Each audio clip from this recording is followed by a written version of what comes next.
go ahead and call this Lafayette Parish School Board meeting to order.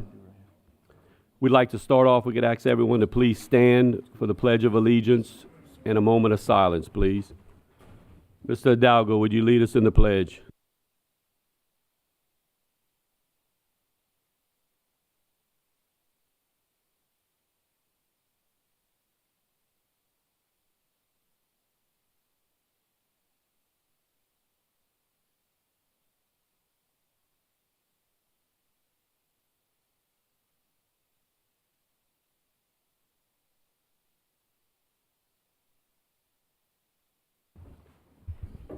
Thank you, Mr. Hidalgo.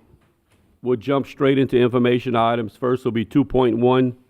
This is the recognition of the 2024 State Elementary Fitness Meet Champions. Mr. Jeffers or Mr. LeBlanc?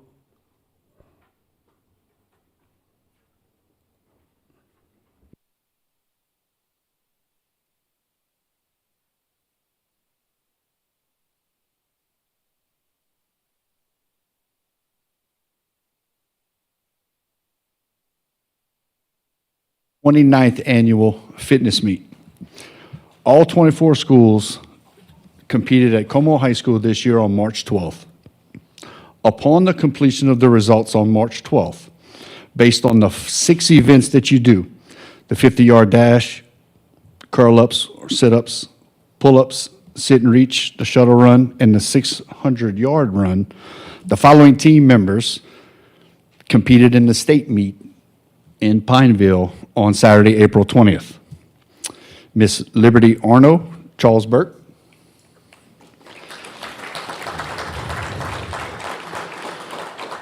Amelia Baudouin, Marshall Beal.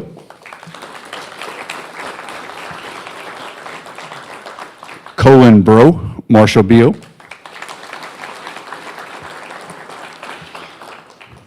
Colburn John Lewis, Charles Burke.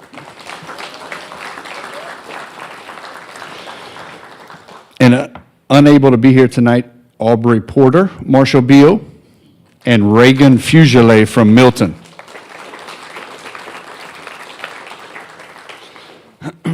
Along with their coaches, Mr. Jason Hadley from Charles Burke,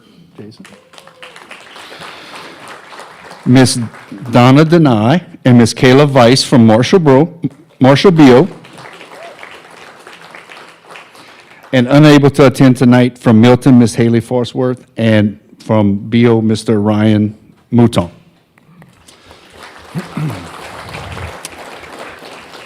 So the group of us took the trip to Pineville on Saturday, April 20th, and just to highlight a few things. Miss Amelia won first place in the sit and reach with a reach of 46 and a half inches. In the shuttle run, Cohen placed third with a time of 8.97 seconds. In the pull-ups, Colburn John Lewis from Charles Burke finished first with a total of 21. Cohen finished second with a total of 17. In the standing long jump, Colburn finished third place with a distance of 7 feet 1 inch. In the curl-ups, in 1 minute, Cohen did 100 sit-ups. And in the final 600-yard run, first place, Colburn John Lewis with a time of 1:57.5. And Cohen came in second at 1:59.6. Now, beknownst to all of us there the whole day of competition, these two gentlemen had one heck of a competition going on. When all was said and done, Mr. Colburn John Lewis is your Mr. Fitness State 2024 with a total of 639 points.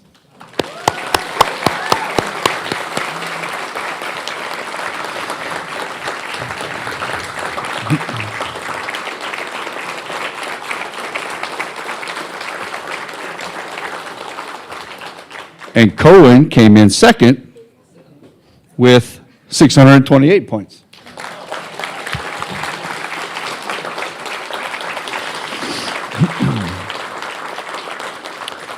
As a team, we totaled 2,378 points. Second place, St. Tammany scored 2,307 points. In recognition, I also have Mr. Rudy Macklin from the Director of the Governor's Council on Physical Fitness and Sports that would like to present us with some accolades from the state as well. Thank you. I'll be brief, but to show you how difficult this particular program is, we have 31 parishes that participate in the program. These kids had to beat out everybody, not only in their school, but also in the parish. And then the top two boys and girls and the boy and girl alternate has to go to a neutral site to battle against the kids in their parish. Then they come to me in Pineville for the state championship. Overall, in total, it's about 235,000 kids that are participating in this event, and they came out on top, all right? And this is y'all's fourth championship. How many championships? Fourth championship, I believe it is.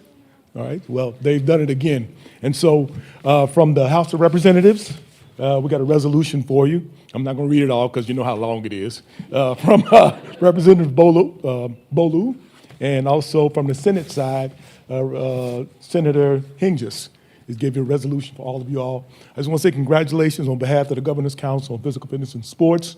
Thanks to the parents, the coaches that train these kids. Lafayette Parish is one of the most physically fit parishes in the state. With a state that has a high obesity rate, Lafayette Parish sets the standard for being the best. So thank you all so much.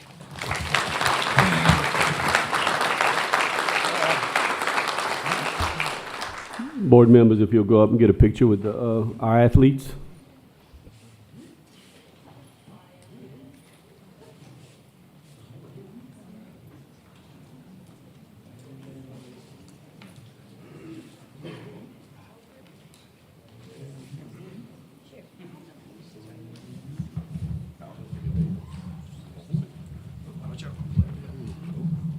That's good.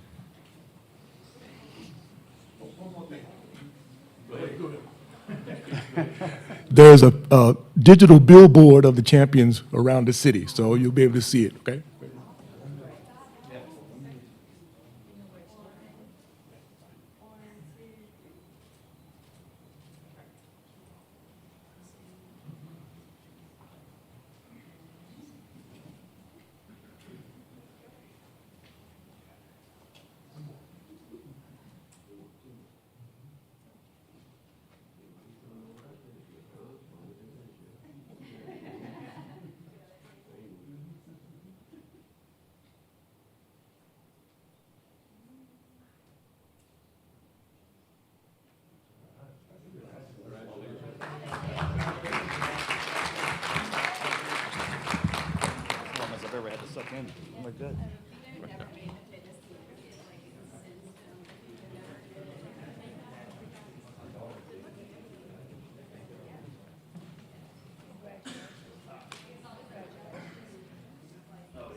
Just so you know, Mr. Edmond, I'm gonna put Mr. Macklin on my basketball team, so I'm picking first.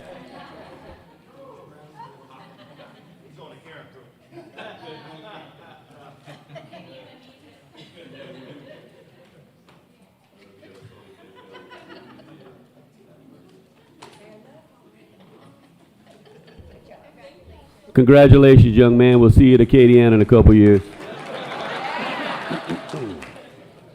Oh, he's coming to Acadiana, trust me. 2.2 facilities, Lafayette High construction update. Dr. Rabelais, Mr. Gautreaux.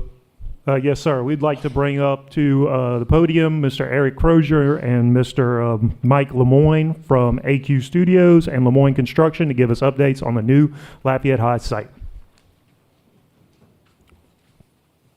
I think I can drive 600 yards in a minute and a half, but that's about it. Can you imagine?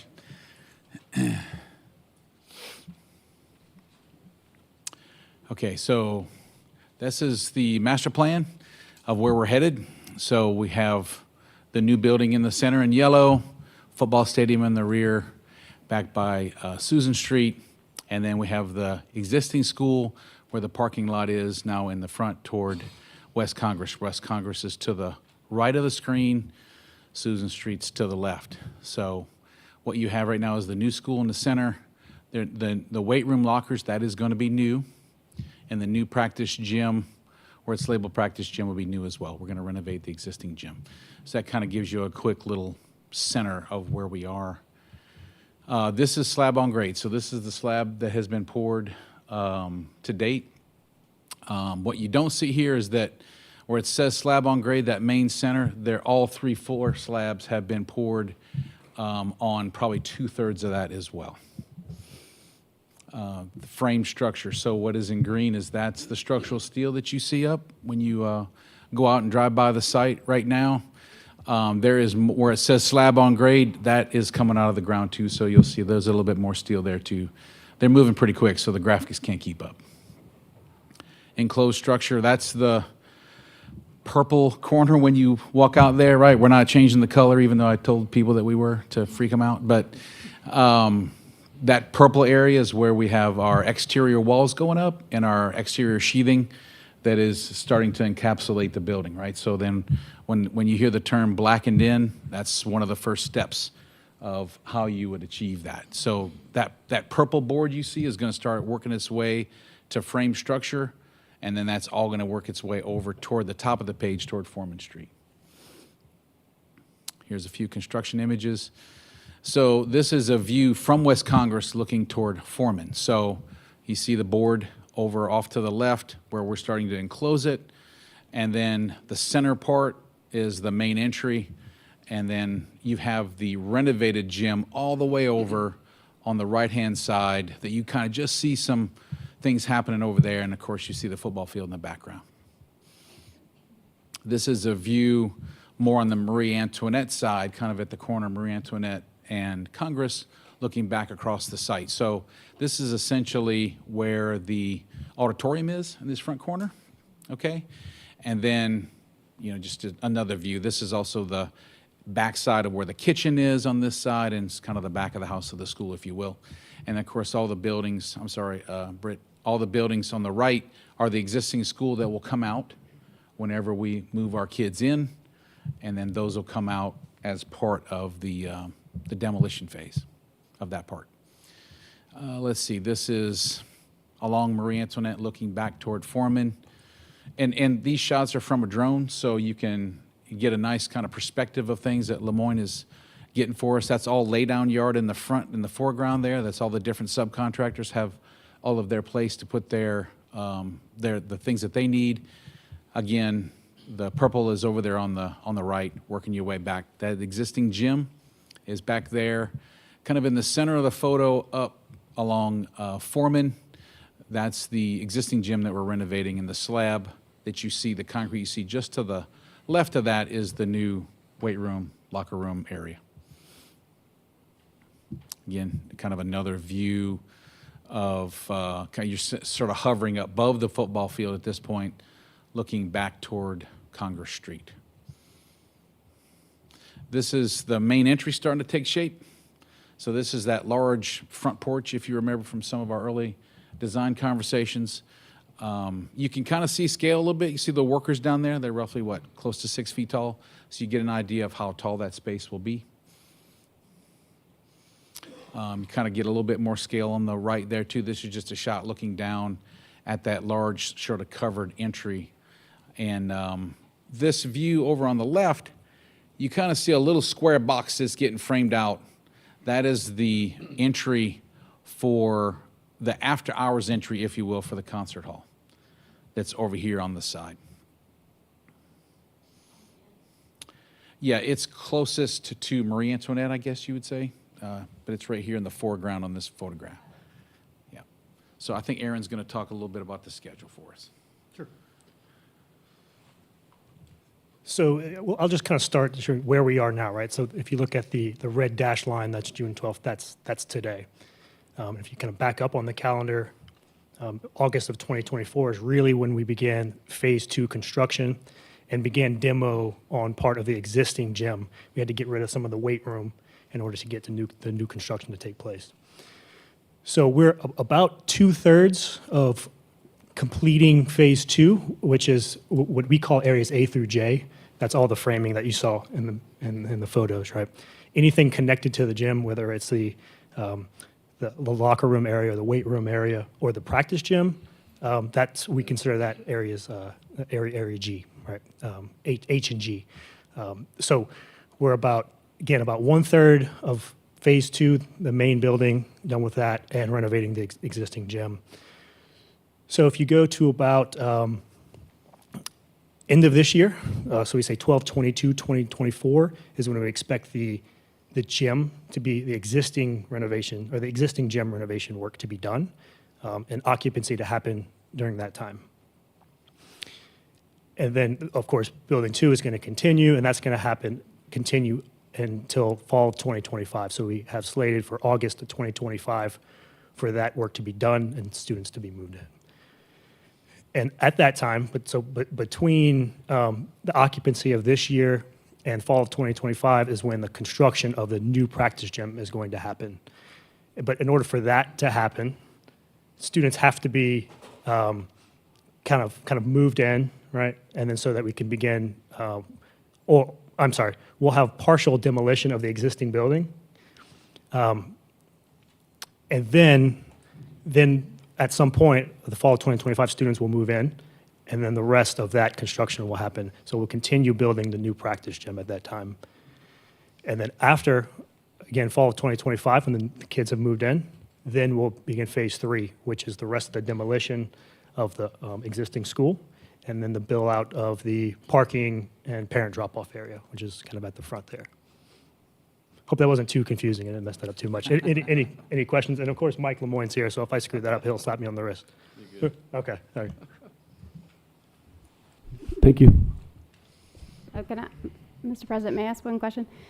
Just, I think this question was raised the other day, and I just want to make sure that everybody knows. What is the student capacity, and maybe this is a Jennifer Gardner question, but what is the full student body capacity that we're anticipating it will accommodate for fall of 2025?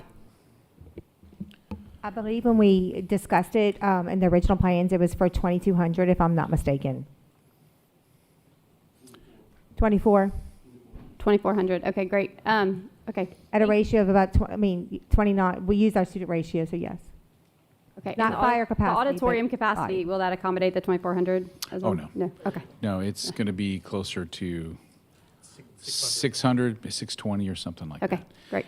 I'm not sure you get the freshman class in there either. Freshman class is the biggest class. So it wasn't necessarily designed for that.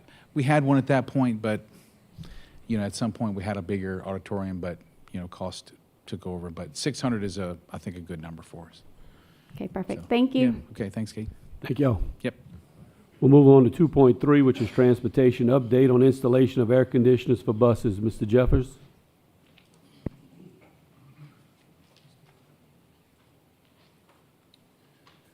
Thank you, Board President Latchley, members of the board, stakeholders.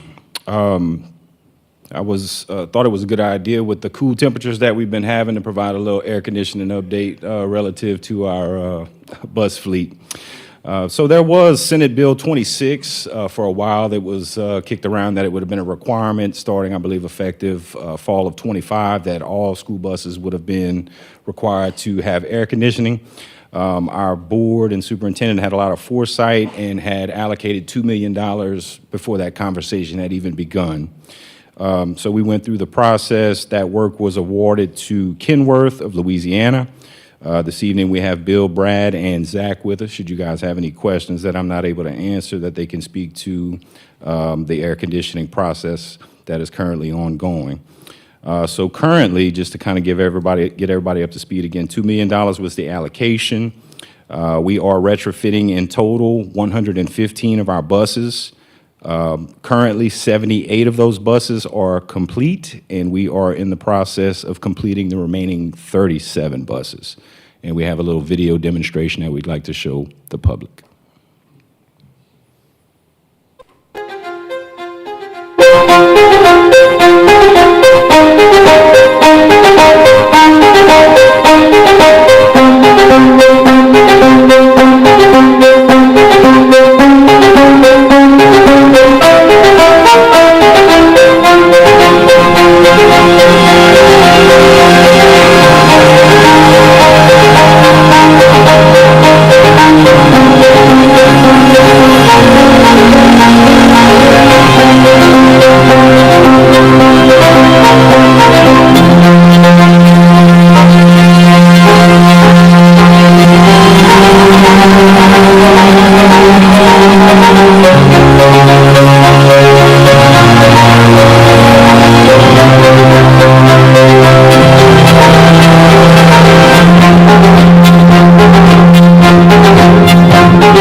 As you all can see, it is a pretty involved process. Again, Kenworth has been a great partner thus far, and they're working tirelessly to get this entire allocation of buses retrofitted so that we can be rolling in air conditioning for the start of the 24-25 school year. I would like to add that all buses that we are currently utilizing for summer school are air conditioned. Any questions? I don't have no question, but I have driven one of those buses recently for the 7-on-7 Karen Crow High football team, and it is absolutely wonderful. Wear a jacket. Absolutely wonderful. And it doesn't look odd. It looks like it's, you know, the way they fit it in, it doesn't look bulky. I mean, it looks great, and I had to turn it down a couple of times because it really does work that good. What football team? No. The ones that we beat in the playoffs? Okay, never mind. Thank you, Mr. Jeffers. Mr. Hidalgo? I have a question, and it stems from an email I received from a constituent regarding maintenance. So when these things start to become whatever, a year, 2, 3, 4, 5 years old, our entire fleet, is this going to become, will there be an issue with maintenance and keeping these things maintained? Well, let me address that, Mr. Hidalgo. First of all, we have thought through that, and again, we'll have to outsource that. And what's great about this is that Kenworth is right here in Karen Crow. They will be able to service these different things, just like they'll be able to help us with different buses that we have trouble with. I will also say that I visited the site and I saw this in action, and I can tell you I am so proud to be able to have a group like Kenworth that is doing this work right here where tax dollars are staying right here in Lafayette Parish. So thank you guys for being a good partner to Lafayette Parish.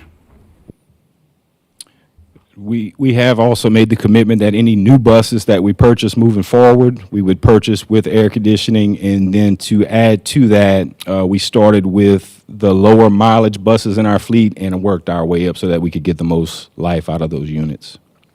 Ms. LeBeau? Is there a warranty on the product itself that will allow us to kind of determine our budget and how we should allocate funds moving forward?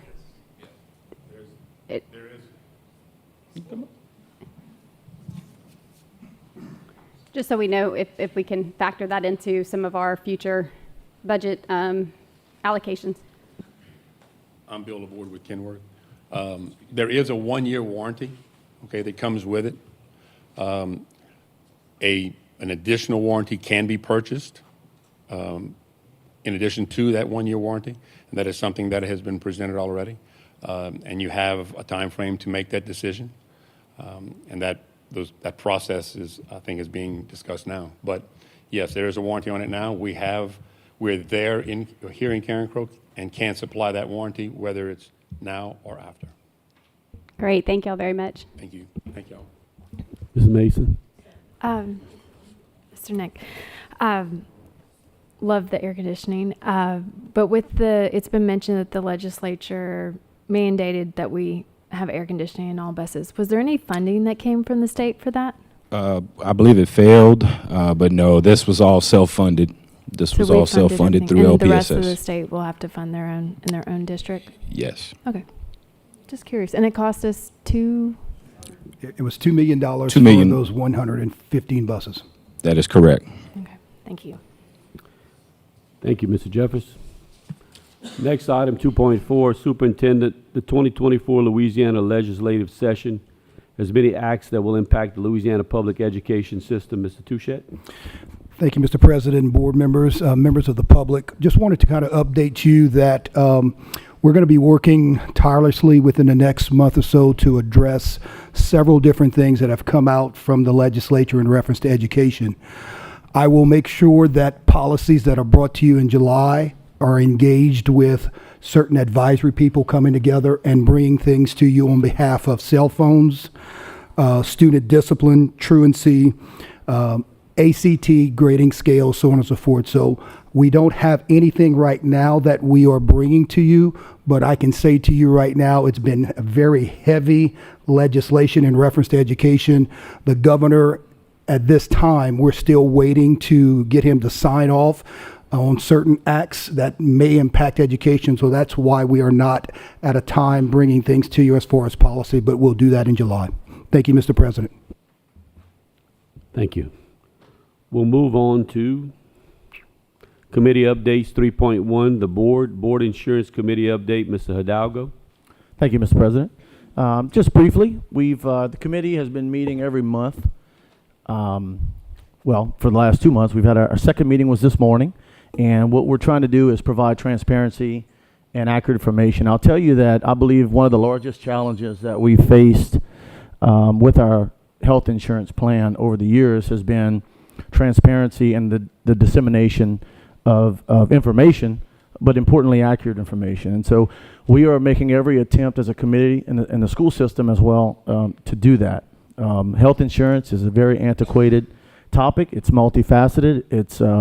It's difficult in many cases to understand and comprehend. So we have our consultants come in, as well as the staff here, to give several different types of reports. In some cases, the same report in different manners, in order to make sure that we're being transparent and forthcoming. I thought about it after this morning's meeting. I didn't think about it in this perspective until this morning, but most people don't realize that we have a $77-ish million health insurance plan. To put it into perspective, that's what it costs to build Southside High School. Every year, we spend the equivalent of Southside High School in health insurance, and so it's important that we get this right. You may have heard we have a $10 million deficit this year. This morning's report continues to qualify that. It's on par, unfortunately, to 10 million. So the purpose is to educate our members and the public. The public pays 70% of that premium, y'all. 30% is paid by the member. One more thing I want to spit out is that our committee is run differently than a committee its type anywhere else. Typically, you go to an informational meeting, and that's all you get is information. This committee purposefully puts these items on the agenda as action items with the intent to have public comment. We don't just allow public comment, we take it a step further within reason, as long as it's not back and forth, and we allow public questions. So, I think we're doing our job to be transparent. I think we're doing our job to disseminate information accurately, and I think that we're going to continue to do so for the remainder of this year. Thank you. Thank you, Mr. Hidalgo. With that being said, we'll move on to the consent agenda. With the consent agenda, any item can be pulled. If no items are pulled, you still may comment on an item even though it has not been pulled. We'll start with 4.1 is academics discussion and our action concerning the 2024-2025 pupil progression plan.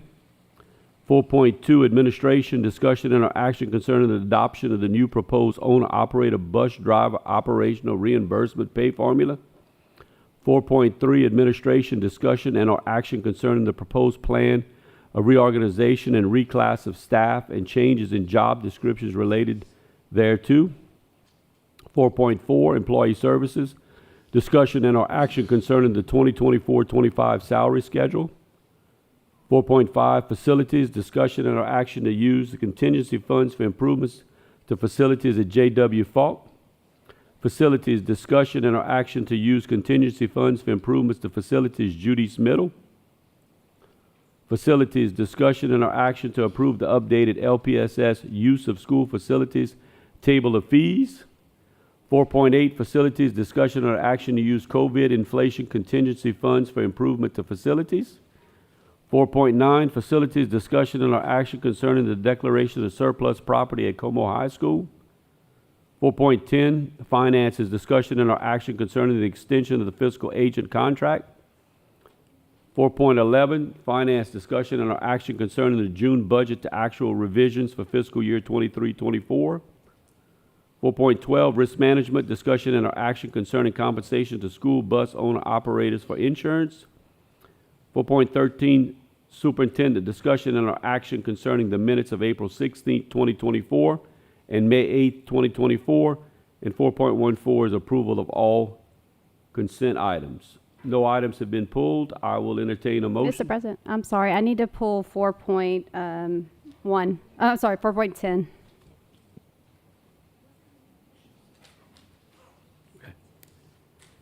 All right. I will entertain a motion to approve all items not pulled. I'd like to make a motion. We have a motion. Do we have a second? Second. We have a motion by Ms. Mason, second by Mr. DeZarmo to approve all items not pulled. Does anyone have any comments on items not pulled? If you do so, when you get to the podium, please state which item it is. Ms. Reed, we're going to put you a chair in front. I didn't want to block the fire exits. Julia Reed, President, Lafayette Parish Association of Educators, speaking on item 4.3, the reorganization. That one wasn't pulled, right? I didn't hear when he said 4.3 wasn't pulled. I'm sorry, can you hold on just a second? We can't hear you. Okay, I'm sorry. Ms. Reed, can you hang on? Yes. Okay. All right. Better? 1 second. Mr. Hardy, we have an item that was not put on the agenda. Is it too late? I know it takes a unanimous vote that we put it, and we make a motion to add it. You can make a motion to add it as long as it's unanimous vote to add it, yes. Okay. We have an item that needs to be added to the consent agenda. It won't fall under 4.6. All right. Facilities, discussion and our action to reallocate funds to Charles M. Burke School Painting Project within the self-funded construction fund. Make a motion to add that. We have a motion by Mr. Dalgo, second by Mr. Edmond. We'll just do a voice vote. All those in favor say aye. Aye. All opposed? Thank you. This item will be added. Could you please add it to the bottom, Ms. Guidry? Okay. Thank you. Ms. Reed, go ahead. Can you hear me better now? Can you hear me now? Not really. Speak up. Can you hear me now?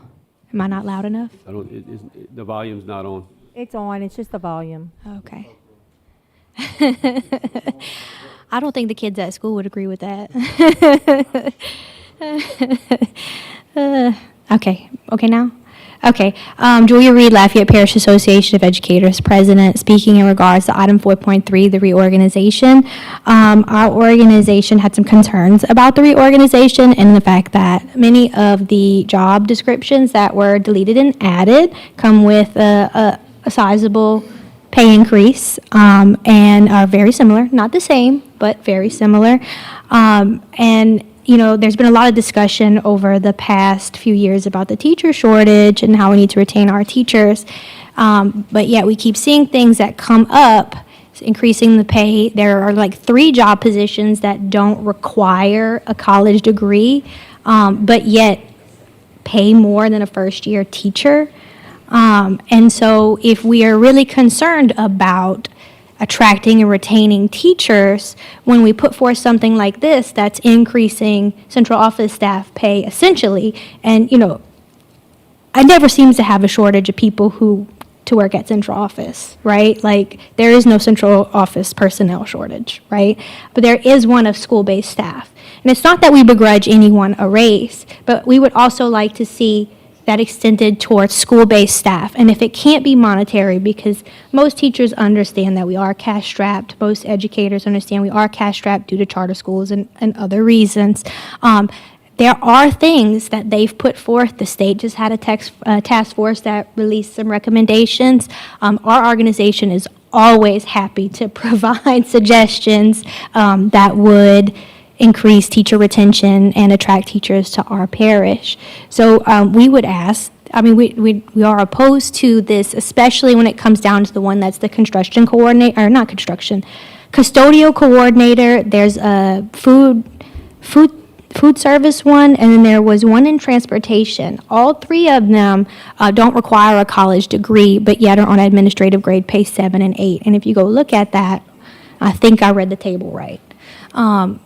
I think it's concerning that those people will be starting off even on step 0 more than a step 0 teacher or a step 0 para. So, I mean, like a para essentially have the same educational level and be making half of what this person would be. And so we would ask that you would maybe consider either revisiting at some future date or choosing to put those off to another meeting maybe in July. So, thank you. Thank you, Ms. Reed. Is there any other public comment on any agenda items? Come on up, young lady. Please state which item you're speaking on. Hi, my name is Ruby Jacobson. Let's see, there's a few of them. Can I pull multiple at one time? 4.1, 4.2, 4.3, 4.4, 4.5, 4.7, and 4.8. How would be the best way to handle this? Never had this happen before. One at a time. We didn't have much prep time. Let's see, I didn't bring my water in, so bear with me on Okay, that. your 3 minutes has started. Go ahead. Discussion or action concerning the 2024 People Progression Plan. I don't know what that is. So can anyone tell me what that is exactly? It's not question and answer, ma'am. Okay. Our comments are All if right, you're for or perfect. against an agenda I'll item. move on.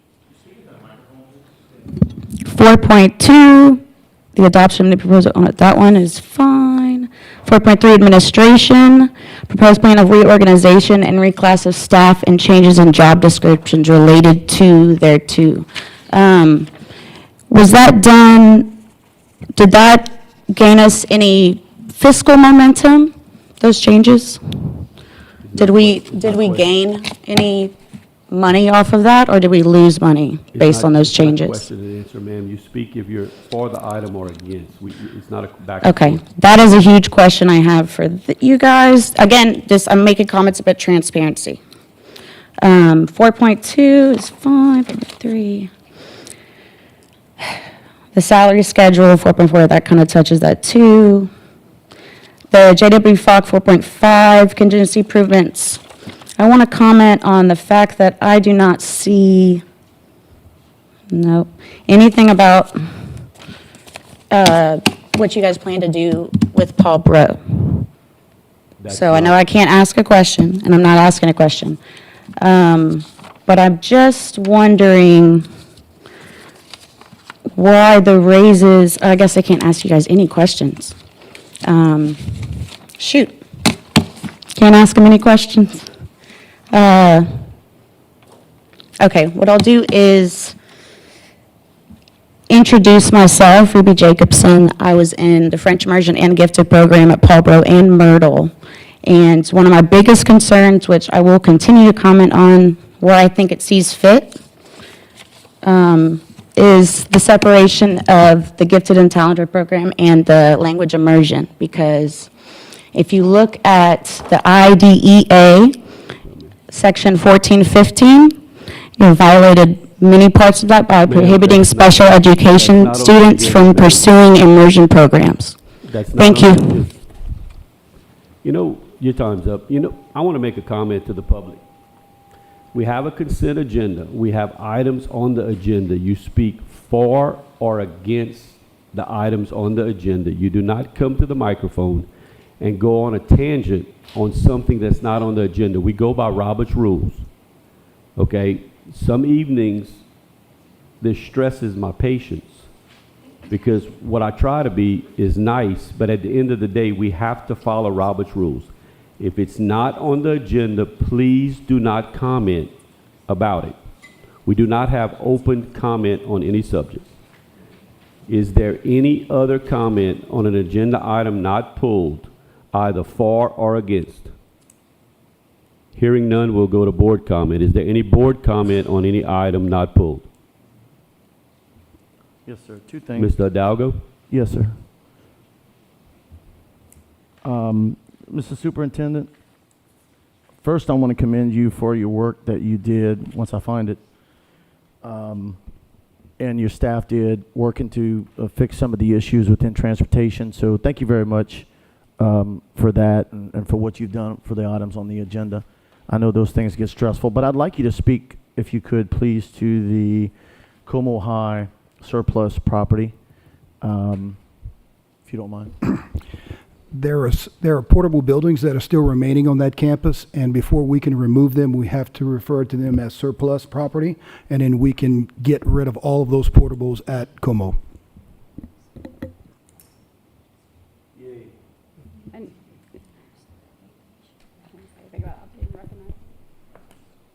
Anybody else? Ms. LeBeau? I know Mr. Gotro, our last strategic facilities meeting, strategic planning and facilities meeting was at Como High School last Tuesday, and Mr. Gotro did speak about the timeline for the removal of those buildings, but I know that a lot of people didn't get to watch that meeting, so I saw him here. Do you mind just giving the public an idea of that when you do the surplus, you know, you declare it surplus and then you have to go through the state's process, how long you anticipate those buildings will remain at Como High School, among the many other wonderful things we're trying to do to improve Como High School? Thank you. So, Robert Gotro, Director of Facilities and Construction. So the process for surplusing, one of the goals of the district from the leadership down is that we want to try and remove as many portable buildings as possible as fast as we can because we want kids in real buildings. So the process to remove anything that is owned by the school system, we can't just throw it away, demolish it, sell it, get rid of it. There's a process. First process, it comes to the board. They have to declare it as a surplus item, which means we don't use it anymore. And that process is the same for anything in the school system. Desks, computers, TVs, anything we have to get rid of goes through that process where the board first declares it surplus. Once that's done today, tomorrow, we have, we'll have pictures of those items up on govdeals.com auction site. They will be put on auction for 2 weeks. At that 2-week point, auction closes. If anyone purchases it, we have a contract. Depending on what items they are, they have anywhere from 7 days to 45 days to get the items off. The bigger items, we have to give more time. If they are sold, the purchaser gets to take them off of the property. If at the end of that contract time they aren't removed from the property, we refund the purchaser their money back, and we demo or do whatever we have to get the property removed from our sites. So that's the process to get rid of, and that's what the surplus process is. And we still do have additional buildings remaining on the property right now, but they have been sold, and we're That's just right. waiting for them to be removed. Yep. So before kids are on site in August, there should be no portables left at Como. Every portable should be removed. If you go back to 2 years ago, there were 20 plus portables on Como High School. Come August, there should be 0. Great. Thank you very much, Mr. Gotro, and everybody who's working to make that happen. I have been asked a few questions about the agenda and about some items. So these positions, when we say eliminated, the people that are in the current positions can apply, right? They get a chance to apply for the new position. Yes, sir. Yeah. So that was a question I had was, are we letting these people go? And I know in the past you've been fair enough and they get to interview for the new position. And I know the concern is pay. I got asked about how much money we're going to save or how much money we're not going to save, because teachers do need an annual raise. And just so everybody knows, we have not forgot that at all. That is definitely on our minds. It's a conversation that we have pretty often. So don't think that this is something detour that, because it's not. It's still a subject that we discuss. Mr. Ed, Oh, hey. Mr. Bergeron. Hey. I know we're brothers, but come on, man. So one thing I want to talk about on the pupil progression plan is the addition that that sophomores now who are in the gifted program, I'm assuming full time, are able to take dual enrollment through a process now. So it's not just going to be for juniors or seniors anymore. I worked with a teacher and a parent who had some concerns of like, hey, if we're going to keep students in seats and keep them engaged, and we don't want them bored, so they're going to start taking dual enrollments. I think it's a huge step forward for Lafayette Parish. Make sure that kids are getting a quality education. Second thing, Ms. Tushy, I want to touch on the changes to the job descriptions and the reorg. Those changes are budget neutral, correct? Yeah, so first of all, just like anything else, just as we did with leadership changes in the district, I have been tasked with looking at where we are as far as our district is concerned. And looking at where that vision is moving, we're going to always be cost effective. So what I will say to you to answer some of the questions about what impact this has on our budget is that we will save over $200,000 to our general fund by consolidating and looking at this, and moving $400,000 away from the general fund to be able to use for title funds or to look at Medicare, so on and so forth. So what I'll say to you is that this has no impact whatsoever on the general fund moving forward. And that is a way of being fiscally responsible as we need to be moving forward to be able to do the things that this board wants to look at. Any other board comment? Hearing none, we'll go to the vote.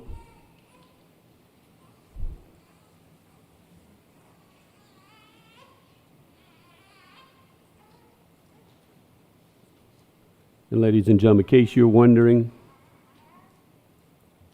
the added agenda item was not added. If you look in 4.8 under COVID inflation contingency, $230,000 Charles Burke Elementary painting. It was in another agenda item. It was not listed separately, so that is in there. Ms. Swallow, you are taken care of. Y'all don't know the pressure of sitting here when you got your principal looking at you. 7 for, none against. All items not pulled have passed. We have one that was pulled.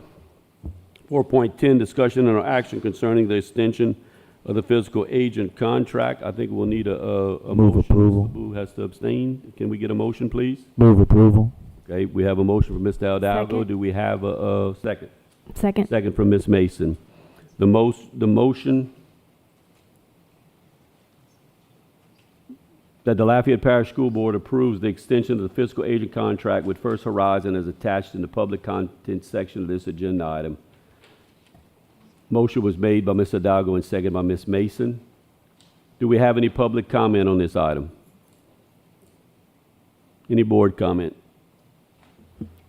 Yes, I am going to abstain. My husband is actually a employee of First Horizon Wealth, not First Horizon Bank, but just to be sure that there's no, any kind of conflict, I'm going to abstain from the vote. Thank you. Yes, ma'am. Hearing no other board comment, Madam Secretary, I'll call for the vote.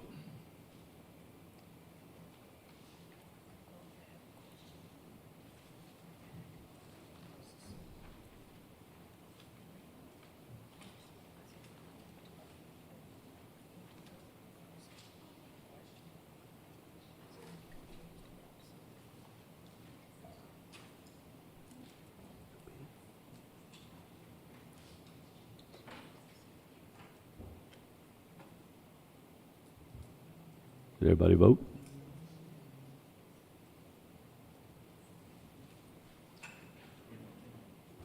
Six yes. That's about right. 0 no's. Motion carries. That is the final item on our agenda. This meeting is adjourned.